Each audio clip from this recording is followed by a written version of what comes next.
ಸುಮಾರು ಜನ ಜಿಮ್ ಹೋಗೋರು ಈ ತೊಂದರೆ ವಾಸಿ ಮಾಡಿ ಜಿಮ್ಗೆ ಹೋಗ್ತಾರೆ ಅಥವಾ ಜಿಮ್ಮಿಂದಾನೇ ಈ ತೊಂದರೆ ಬರುತ್ತೆ. ನಾವು ಮಾತಾಡ್ತಾ ಇರೋದು ಗೈನಕೋಮಾಸ್ಟಿಯಾ ಅಥವಾ ಮ್ಯಾನ್ ಬೂಬ್ಸ್.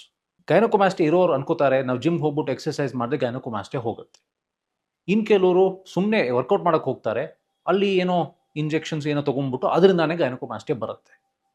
ಸೊ ಗೈನಕೋಮಾಸ್ಟಿಯಾ ಮತ್ತು ಜಿಮ್ಗೂ ಸಾಕಷ್ಟು ಕೋರಿಲೇಷನ್ ಇದೆ. ಇದನ್ನ ಅರ್ಥ ಮಾಡ್ಕೊಳ್ಳೋಕ್ಕೆ ನಾ doctor Aniket Venkataram, plastic surgeon, Venkat centre, Bangalore.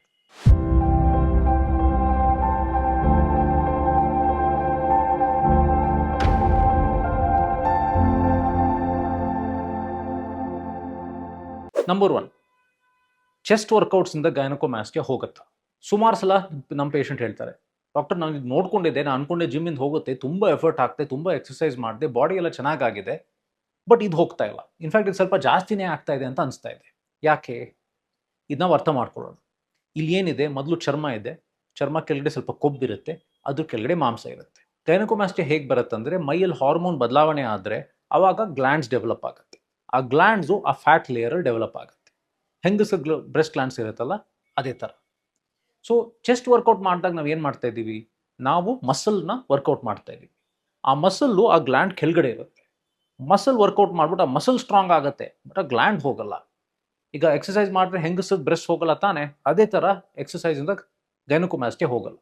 So muscle strong ಆಗಿಬಿಟ್ರೆ ಗೈನಕೋಮಾಸ್ಟಿಯಾ ಆ್ಯಕ್ಚುಲಿ ಇನ್ನು ಸ್ವಲ್ಪ ಮುಂದೆ ಬರ್ಬೋದು, ಇನ್ನೂ ಸ್ವಲ್ಪ ಜಾಸ್ತಿ ಕಾಣ್ಬೋದು. ಇದಕ್ಕೋಸ್ಕರ ಚೆಸ್ಟ್ ವರ್ಕೌಟ್ಸಿಂದ ಗೈನಕೋಮಾಸ್ಟಿಯಾ ಹೋಗೋದು ಸಾಧ್ಯನೇ ಇಲ್ಲ. ಸೆಕೆಂಡ್ ಪಾಯಿಂಟ್, ಫ್ಯಾಟೋ ಗ್ಲ್ಯಾಂಡೋ. ಸುಮಾರು ಜನಕ್ಕೆ ಆ್ಯಕ್ಚುಲ್ ಗೈನಕೋಮಾಸ್ಟಿಯಾ ಇರಲ್ಲ, ಅವ್ರಿಗೆ ಸೂಡೋ ಗೈನಕೋಮಾಸ್ಟಿಯಾ ಅಂತ ಇರುತ್ತೆ. ಇದಂದರೆ ಏನು? ಇಲ್ಲಿ ಗ್ಲ್ಯಾಂಡುಲರ್ ಟಿಶ್ಯೂ ಇರಲ್ಲ, ಬರೀ ಕೊಬ್ಬಿರುತ್ತೆ. ಯಾರು ಸ್ವಲ್ಪ ಹೆವಿ ಆಗಿರ್ತಾರೋ, ಎಲ್ಲ ಕಡೆ ಕೊಬ್ಬು ಬಂದರೆ ಇಲ್ಲೂ ಸ್ವಲ್ಪ ಕೊಬ್ಬು ಬರುತ್ತೆ. ಅದನ್ನ ನಾವು ಸೂಡೋ ಗೈನಕೋಮಾಸ್ಟಿಯಾ ಅಂತ ಕರೆಯೋದು. ಸೂಡೋ ಗೈನಕೋಮಾಸ್ಟಿಯಾ ಡಯಟು, ನ್ಯೂಟ್ರಿಷನು, ಎಕ್ಸಸೈಸು, ಕ್ಯಾಲರಿ ಡೆಫಿಸಿಟಿಂದ ಹೋಗ್ಬೋದು. ಸೊ ಸೂಡೋ ಗೈನಕೋಮಾಸ್ಟಿಯಾ ಇದ್ದರೆ ಎಕ್ಸಸೈಸಿಂದ ಅದನ್ನ ತೆಗೆಯೋದು ಸಾಧ್ಯ. ಇವೆರಡರಲ್ಲಿ ಯಾವುದಿದೆ ಅಂತ ಗೊತ್ತಾಗೋದು ಒಂದೊಂದ್ಸಲ ಕಷ್ಟ ಆಗ್ಬೋದು. ಇಲ್ಲಿ ಫೀಲ್ ಮಾಡಿ, ಒಂದು ಗಟ್ಟಿಯಾಗಿ ಒಂದು ರೌಂಡ್ ರಬ್ಬರಿ ಥರ ಇದ್ದರೆ ಅದು ಟ್ರೂ ಗೈನಕೋಮಾಸ್ಟಿಯಾ ಇರುತ್ತೆ. ಬಟ್ ನಿಮ್ಗೆ ಡೌಟ್ ಇದ್ದರೆ ಡಾಕ್ಟರ್ನ ಮೀಟ್ ಮಾಡಿ ಅವ್ರು ಹೇಳ್ತಾರೆ ಗ್ಲ್ಯಾಂಡ್ ಇದೆಯಾ, ಫ್ಯಾಟ್ ಇದೆಯಾ ಅಂತ. Number 3, steroids. ಇದು ಒಂದು ದೊಡ್ಡ ಟಾಪಿಕ್ಕು.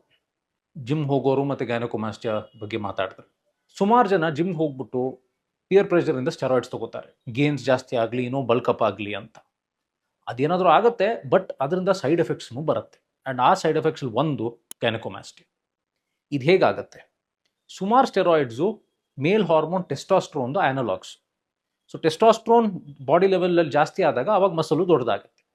ಬಟ್ ಅದ್ರ ಜೊತೆ ಏನಾಗುತ್ತೆ, ಫಸ್ಟು ನಿಮ್ಮ ಬಾಡಿ ಗೊತ್ತಾಗುತ್ತೆ ನೀವು ಆಚೆಯಿಂದ ಟೆಸ್ಟಾಸ್ಟ್ರೋನ್ ತೊಗೋತಾ ಇದ್ದೀರಿ ಅಂತ.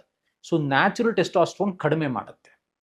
ಸೆಕೆಂಡು, ನೀವು ತೊಗೊಂಡ್ರೆ ಟೆಸ್ಟಾಸ್ಟ್ರೋನು ಬಾಡಿಯಲ್ಲಿ ಮೆಟಬಲೈಸ್ ಆಗಿಬಿಟ್ಟು ಈಸ್ಟ್ರೋಜನ್ ಥರ ಕಾಂಪೌಂಡ್ಸ್ ಆಗುತ್ತೆ. ಈಸ್ಟ್ರೋಜನ್ ಅಂದರೆ ಫೀಮೇಲ್ ಹಾರ್ಮೋನ್. ಸೊ ಬಾಡಿ ಟೆಸ್ಟಾಸ್ಟ್ರೋನ್ ಕಡಿಮೆ ಆಗ್ತಾ ಇದೆ, ಬಾಡಿಲಿ ಈಸ್ಟ್ರೋಜನ್ ಕಾಂಪೌಂಡ್ಸ್ ಜಾಸ್ತಿ ಆಗ್ತಾ ಇದೆ. ಇದರಿಂದ ಈ ಗ್ಲ್ಯಾಂಡ್ಯುಲರ್ ಟಿಶ್ಯೂ ಸ್ಟಿಮ್ಯುಲೇಟ್ ಆಗಿಬಿಟ್ಟು ಗೈನಕೋಮಾಸ್ಟಿಯಾ ಡೆವಲಪ್ ಆಗುತ್ತೆ. ಆ್ಯಂಡ್ ಇದು ಸುಮಾರು ಜನ ಗೊತ್ತಿರಲ್ಲ, ಈ ಸ್ಟೆರಾಯ್ಡ್ಸ್ ತೊಗೊಂಡ್ರೆ ಈ ಥರ ಆಗುತ್ತೆ ಅಂತ. ಕೆಲವ್ರು ಗೊತ್ತಿದ್ರು ಅದನ್ನ ಬ್ಯಾಲೆನ್ಸ್ ಮಾಡೋಕೆ ನೋಡ್ತಾರೆ, ಸ್ಟೆರಾಯ್ಡ್ ಜೊತೆ ಆ್ಯಂಟಿ ಈಸ್ಟ್ರೋಜನ್ ತೊಗೊಂಡು ಅದರಿಂದ ಗೈನಕೋಮಾಸ್ಟಿಯಾ ಬರದೇ ಇರಲಿ ಅಂತ. ಈಗ ಇದು ಮಾಡೋದೋ ಬಿಡೋದೋ ಅದ್ರ ಬಗ್ಗೆ ನಾನು ಏನು ಮಾತಾಡಲ್ಲ, ಬಟ್ ನೀವು ಇದ್ರದ್ದು ಫುಲ್ ಇನ್ಫಾರ್ಮೇಷನ್ ಗೊತ್ತಾಗಬೇಕು. ಸುಮಾರು ಸಲ ಈ ಇಂಜೆಕ್ಷನ್ ಎಲ್ಲ ಕೊಡೋರು ಮೆಡಿಕಲ್ ಪ್ರೊಫೆಷನಲ್ಸ್ ಅಲ್ಲ. ಅದರಿಂದ ಸರಿಯಾಗಿ ಡೋಸೇಜ್ ಇದೆಯೋ, ಅದ್ರ ಸೈಡ್ ಎಫೆಕ್ಟ್ಸ್ ಏನೋ, ಈ ಥರ ಎಲ್ಲ ಪ್ರಾಬ್ಲಮ್ಸ್ ಬರುತ್ತೆ. ಸೆಕೆಂಡು, ಗೈನಕೋಮಾಸ್ಟಿಯಾ ಒಂದ್ಸಲ ಬಂದ ಮೇಲೆ ಅದನ್ನ ಯಾವುದೇ ಆ್ಯಂಟಿ ಈಸ್ಟ್ರೋಜನ್ ಮೆಡಿಸಿನಿಂದ ತೆಗೆಯೋದು ಸಾಧ್ಯ ಇಲ್ಲ.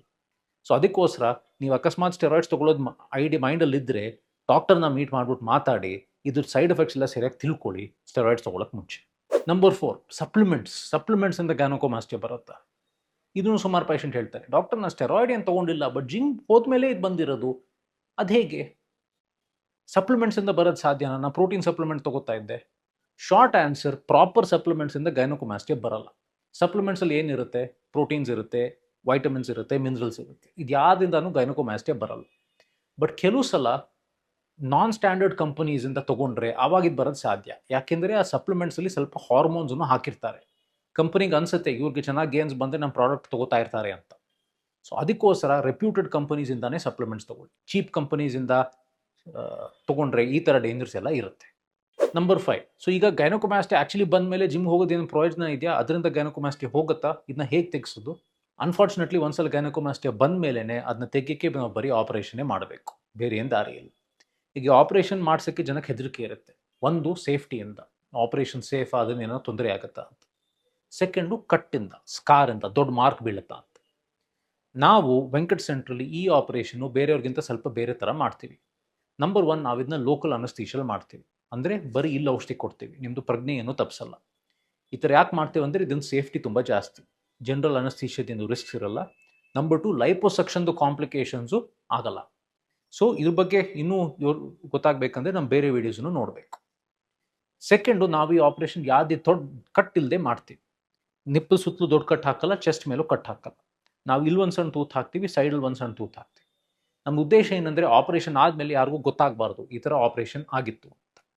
ಇದು ಸಿಂಪಲ್ ಸರ್ಜರಿ, ಬಂದು ಮಾಡಿಸ್ಕೊಂಡು ಮನೆಗೆ ಹೋಗೋದು, ಒಂದು 2 ದಿವಸ ಬ್ಯಾಂಡೇಜ್ ಬಿಡ್ಸಕ್ಕೆ ಬರಬೇಕು. ಆಪರೇಷನ್ ಆಗಿ 3 ದಿವಸ ಆದಮೇಲೆ ಕೆಲಸಕ್ಕೆಲ್ಲ ವಾಪಸ್ ಹೋಗ್ಬೇಕು. ಈ ಆಪರೇಷನ್ದು ಸ್ವಲ್ಪ ಎಕ್ಸಾಂಪಲ್ಸ್ ನೀವೀಗ ನೋಡ್ಬೋದು.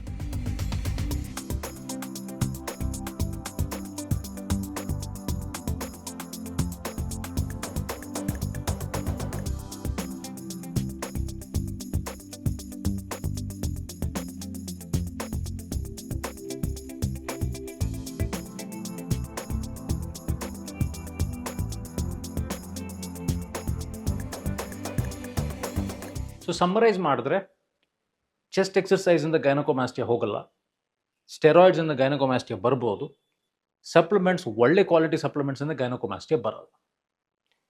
ನಾನು ಅನ್ಕೋತೀನಿ ಇದರಿಂದ ನಿಮ್ಮ ಸಾಕಷ್ಟು ಡೌಟ್ ಸಾಲ್ವ್ ಆಗಿರ್ಬೋದು. ನಾನು ಅರ್ಥ ಮಾಡ್ಕೋತೀನಿ, ನೀವು ಜಿಮ್ ಹೋಗ್ಬಿಟ್ಟು ಇಷ್ಟೊಂದು ಎಫರ್ಟ್ ಹಾಕ್ಬಿಟ್ಟು ಎಲ್ಲ ಗೇನ್ಸ್ ಮಾಡಿಬಿಟ್ಟು ಒಳ್ಳೆ ಬಾಡಿ ಮಾಡಿಬಿಟ್ಟು ಈ ಗೈನಕೋಮ್ಯಾಸ್ಟಿಯಾ ಇದ್ದರೆ ಅದನ್ನ ತೋರ್ಸೋಕ್ಕಾಗದೆ ಹೋದರೆ ಎಂಥ ಟೆನ್ಷನ್ ಇರಬೇಕು ಅಂತ ಸುಮಾರು ಜನ ನಮ್ಗೆ ಅದೇ ಪರಿಸ್ಥಿತಿಯಲ್ಲಿ ಬರ್ತಾರೆ. ಬಟ್ ಇದಕ್ಕೆ ಸೊಲ್ಯೂಷನ್ ಇದೆ. ಆ್ಯಂಡ್ ಇದಕ್ಕೆ ಸೊಲ್ಯೂಷನ್ ಬೇಕಿದ್ದರೆ ನೀವು ಬಂದ್ಬಿಟ್ಟು ನಮ್ಮನ್ನ ಮೀಟ್ ಮಾಡ್ಬೋದು. ಈ ವಿಡಿಯೋ ಲೈಕ್ ಮಾಡಿ, ಶೇರ್ ಮಾಡಿ, ಸಬ್ಸ್ಕ್ರೈಬ್ ಮಾಡಿ. ನಮಸ್ತೆ. ಮುಂದಿನ ಸಲ ತಿರ್ಗಾ ಮೀಟ್ ಆಗ.